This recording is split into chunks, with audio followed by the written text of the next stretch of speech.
ఓం సాయిరామ్. శ్రీ సచిదానంద సమర్థ సద్గురు సాయినాథ్ మహారాజుకి జై. మన సాయి కుటుంబ సభ్యులందరికీ నమస్కారం అండి. ఎలా ఉన్నారు? ఏం చేస్తున్నారు? మీరందరూ కూడా సంతోషంగా, క్షేమంగా, ఆరోగ్యంగా ఉండాలని, సాయినాథుని యొక్క ఆశీస్సులు మనపై ఎప్పుడూ ఉండాలని మనస్ఫూర్తిగా ఆ సాయిని వేడుకుంటూ ఈరోజు వీడియోను మొదలు పెడుతున్నాను. ఇక ఈరోజు వీడియోలో బాబాగారి సందేశం ఏమిటి అంటే, నీకోసమై ఒక అత్యవసరమైనటువంటి వార్త తీసుకువచ్చాను. ఇప్పటికే ఎన్నోసార్లు ప్రయత్నించాను. ఇది చివరి ప్రయత్నంగా భావించి నేను చెప్పే మాటను జాగ్రత్తగా ఆలకించు అంటున్నారు. మరి ఈ సందేశానికి ఉన్నటువంటి అర్థం ఏమిటో తప్పకుండా తెలుసుకుందామండి. అంతకన్నా ముందు మన ఛానల్ను కనుక కొత్తగా ఎవరైనా చూస్తున్న వారైతే ఛానల్ను సబ్స్క్రైబ్ చేసుకొని, మీకు కనుక వీడియో నచ్చితే తప్పకుండా లైక్ చేసి సపోర్ట్ చేయడం మాత్రం మర్చిపోకండి ఫ్రెండ్స్. బాబాగారి సందేశం గురించి తెలుసుకుందాం. నీకోసమై నేను ఒక అత్యవసరమైనటువంటి వార్త తీసుకొని వచ్చాను. ఈ వార్తను నీకు తెలియజేసేందుకు నేను ఎన్నోసార్లు ప్రయత్నించాను. కానీ ఎన్నోసార్లు విఫలం చెందాను. ఎందుకో తెలియడం లేదు. ప్రతిసారి ప్రయత్నించినప్పుడు నీవసలు ఈ లోకంలోనే లేవనుకుంటున్నాను. అసలు నీ దృష్టంతా కూడా మరొక లోకంపై ఉంచినట్లుగా నాకు అనిపిస్తుంది. భగవంతునిపై భక్తి తగ్గిపోయింది. అలాగే నీలో ఉన్నటువంటి ఆత్మవిశ్వాసం తగ్గిపోయింది. నీకు ఎవ్వరూ కూడా మంచివారుగా కనిపించడం లేదు కదూ! అలాగే నీ చుట్టూ ఉన్న వారిలో కేవలం చెడు మాత్రమే గ్రహిస్తున్నావు, కానీ వారిలో ఉన్నటువంటి మంచిని మాత్రం నువ్వు స్వీకరించలేకపోతున్నావు. మంచివారు కూడా ఉంటారు. చెడ్డవారు ఏ విధంగా అయితే నీకు తారసపడ్డారో మంచివారు కూడా ఉన్నారు అనేది సత్యం. కాబట్టి నీవు ఎవరి ద్వారా అయితే మోసపోయావో వారి వలన ఇక నీతో ఉన్న వారందరూ కూడా మోసగాళ్ళలా నువ్వు భావించవద్దు. ప్రతి ఒక్కరిని కూడా అనుమానపు కోణంలో నువ్వైతే ఎప్పుడూ కూడా మాట్లాడవద్దు. ప్రతి ఒక్కరిని ప్రేమగా మాట్లాడు. ఎవరు ఏ విధంగా అయితే ఉంటారో వారితో కూడా నువ్వు అదే విధంగా ఉండు. ఇక నిన్ను ఎవరైతే మోసం చేసి ఈ విధంగా బాధకు గురి చేసేలా చేశారో వారందరినీ కూడా ఇక పూర్తిగా మర్చిపో. ఎందుకంటే వారు నీకు గుర్తుకు వచ్చినప్పుడల్లా కూడా నీ మనసు ఎక్కువ ఆందోళన చెందుతూ ఉంది. వారి గురించి ఎక్కువగా ఆలోచిస్తూ లేనిపోని అపోహలతో నీ జీవితం అంతా కూడా గందరగోళం చేసుకుంటున్నావు.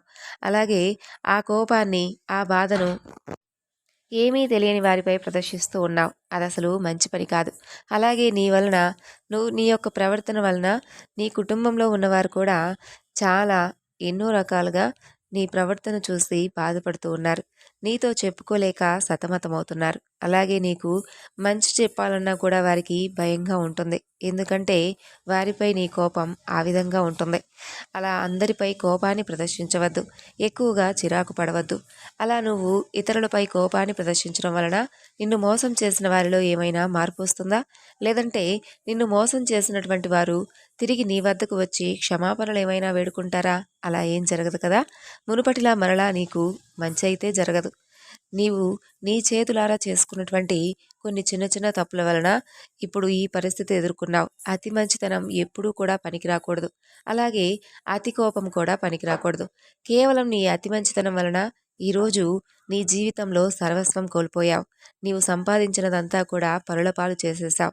అతి మంచితనం వలన వారికి నిజంగా వారి సహాయం కోరొచ్చారా, లేదంటే ఇంకేదైనా కానీ నీ అవసరం అంటే వారి అవసరం కోసం నీ చెంతకు వచ్చారా అనేది నువ్వు తెలుసుకోలేకపోయావు.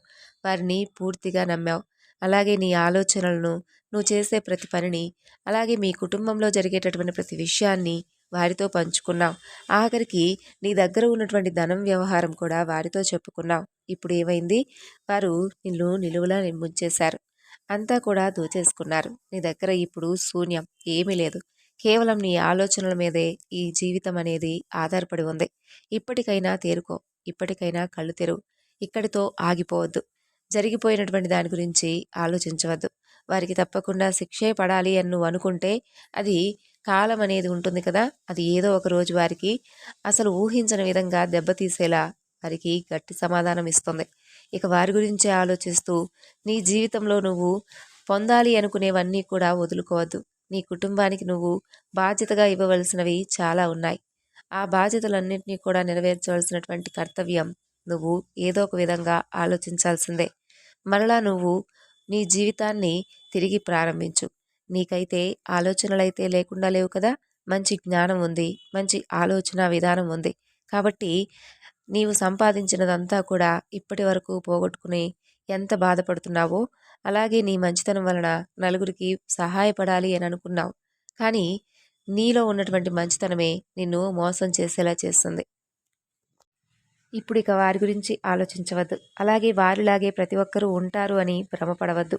వారిపై ఉన్నటువంటి కోపాన్ని ఇంట్లో వారిపై ఎట్టి పరిస్థితిలోనూ చూపించవద్దు. కనీసం వారు నీకు ధైర్యాన్ని, ప్రేమను పంచుతున్నారు కదా! ఆ ప్రేమను, ధైర్యాన్ని ఆస్వాదించు. వారితో కాసేపు సంభాషించు. జరగబోయేటటువంటి దాని గురించి చర్చించు. ఆ తరువాత నీకు కూడా ఇప్పటివరకు ఏ విధంగా అయితే జీవితంలో ముందుకు వెళ్ళి ప్రతి ఒక్కటి కూడా పొందావో, అదే విధంగా జీవితంలో నువ్వు అనుకున్నటువంటి ప్రతి లక్ష్యాన్ని కూడా నువ్వు చేరుకుంటావు. ఎందుకంటే వారు నీ ధనాన్ని తీసుకున్నారు. అలాగే నిన్ను మొత్తం మోసం చేసి నీ దగ్గర ఉన్నదంతా కూడా దోచుకున్నారు. కానీ నీ దగ్గర ఉన్నటువంటి ఆలోచనా శక్తిని మాత్రం వారు దోచుకోలేరు కదా! అదెప్పుడూ కూడా నీలోనే ఉంటుంది. కాబట్టి ఇక నుండి నువ్వు ఏదైనా పనిని మొదలుపెట్టాలనుకున్నప్పుడు ఎవరితో కూడా ముందుగా సంభాషించవద్దు. కేవలం నీ కుటుంబ సభ్యులతో మాత్రమే చర్చించు. అలాగే నీ ఆప్తమిత్రులు, శ్రేయోభిలాషులతో మాత్రమే నువ్వు చేయాలనుకున్నటువంటి పని గురించి వారితో చర్చించు. తరువాత ఆ పనిలో పూర్తి విజయం పొందిన తర్వాత మిగతా వారికి తెలియపరచు. అప్పటి వరకు నీలో దాగి ఉన్నటువంటి కొన్ని మాటలను ఎవరికీ కూడా పంచుకోవద్దు. ఎందరు నిన్ను మాటలతో బాధపెట్టినా, ఎందరు ఎవరి చేష్టలతో నిన్ను బాధించినా, మోసం చేసినా వీటన్నిటినీ కూడా మౌనంగానే భావించు. మౌనంగానే స్వీకరించు. అదే నీకు మంచిది. కొన్ని సందర్భాల్లో ఆ విధంగా మౌనంగా ఉండడం చాలా సరైనటువంటి పని. అయితే నీవు నా యందు ఉంచినటువంటి విశ్వాసం, నమ్మకం ఎప్పుడూ కూడా వమ్ము చేసుకోను. సదా నేను నీకు తోడుగా ఉంటాను. ఉండబోతున్నాను. ఎందుకో తెలుసా? ఇప్పుడు నీవు మరలా ప్రారంభించబోతున్నటువంటి పనికి తప్పకుండా నీకు శక్తిని, ధైర్యాన్ని అందివ్వబోతున్నది ఈ సాయే. నీవు కోరుకున్నటువంటి నీ సమస్యలన్నీ కూడా పూర్తిగా తొలగిపోయి, ఏదైతే నువ్వు విజయాన్ని పొందాలని ఎన్నో రోజులు కలలు కన్నావో, ఆ కలలన్నీ కూడా నీ సొంతం చేయబోతున్నాను. అలాగే నీ కుటుంబ క్షేమానికి సంబంధించినటువంటి గొప్ప శుభవార్తను వినబోతున్నావు. ఇక వారిపై నీకు ఎంతో ప్రేమ ఉంది. అలాగే బాధ్యత కూడా ఉంది. కాకపోతే నీ కోపం వలన వారిని కూడా దూరం చేసుకోవద్దు. వారి ప్రేమను పొందు. అలాగే నీ ప్రేమను వారికి పంచు. వారి గురించి నిన్నెవరైతే మోసం చేశారో వారి గురించి, వారి మనస్తత్వం గురించి, వారు చేయబోయేటటువంటి మోసం గురించి నీకెన్నో సార్లు చెప్పేందుకు ప్రయత్నించాను. కానీ అలా చెప్పడానికి ప్రయత్నించినటువంటి ప్రతిసారి కూడా నేను విఫలం చెందుతూ వచ్చాను. ఎందుకో తెలుసా? అది కేవలం నీవు నమ్మినటువంటి విధానం, నీ అతి మంచితనం వలన నీవు పోగొట్టుకున్న దాని గురించి నీకు తప్పకుండా తెలియాలి అనేటటువంటి రోజు కోసం నేను కూడా ఎదురు చూశాను. నేను ఎంతగా చెప్పాలని ప్రయత్నించినా కూడా నువ్వు మాత్రం ఎవరి మాట నమ్మేటటువంటి పరిస్థితిలో లేవు. పూర్తిగా వారి మాయలో మునిగిపోయావు. ఇప్పుడు తేరుకున్నావు. ఇప్పుడు వారి గురించి అర్థమైంది కదా! ఇకనైనా జాగ్రత్త వహించు. బిడ్డలను సరైనటువంటి మార్గంలో నడిపించేందుకు తల్లిదండ్రులుగా మీరు వారికి మంచి చెడులు తెలియజెప్పేటటువంటి బాధ్యత ఉంది. కాబట్టి నీ బిడ్డలపై ప్రేమను మాత్రమే చూపించు. అలాగే నీ కర్తవ్యాన్ని నువ్వు నిర్వర్తించు. వారిపై ఎప్పుడూ కూడా చిరాకు, కోపాన్ని ప్రదర్శించవద్దు. అలా చేయడం వలన నీకే నష్టం వస్తుంది. అదేమిటో తెలుసా? నీ సమస్యలో నువ్వు కూరుకుపోయి, నీ ఆలోచనలో నువ్వు ఉండిపోతూ ఉంటే, వారు మీ చెయ్యి దాటిపోయేటటువంటి అవకాశం ఉంటుందని గుర్తుంచుకొని, ఇకనైనా మేలుకో. ఇప్పటికైనా ఈ రోజైనా నా మాటలను వినేటటువంటి అదృష్టం నువ్వు పొందావు. నేను చెప్పినటువంటి మాటలను జాగ్రత్తగా విని, నేను దేని గురించి ఇదంతా కూడా చెబుతున్నానో ఒక క్షణం ఆలోచించి, ఇక నుండి నీ జీవితం మంచి బాటలో సాగాలని నేను కూడా కోరుకుంటున్నాను. ఈ రోజు నుంచి నీ జీవితంలో అత్యంత సంతోషకరమైనటువంటి రోజుగా మారబోతుంది. అలాగే తిరిగి మరలా నీ జీవితంలో నువ్వు కోలుకోబోయేటటువంటి గొప్ప అవకాశం నీకు దక్కింది అని భావించు. నీ కుటుంబానికి పట్టినటువంటి దారిద్ర్యం తొలగించుకోవడానికి గొప్ప అవకాశం రాబోతుందని తెలుసుకో. తద్వారా నీ జీవితం మంచి స్థాయికి చేరుకుంటుంది.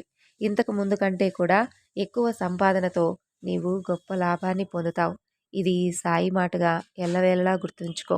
నీ ప్రతి ప్రయత్నము కూడా విఫలం చెందకుండా అది మంచి దిశలో అడుగు వేసేందుకు నేను ఎప్పుడూ కూడా నీకు ఆసరాగా ఉంటాను.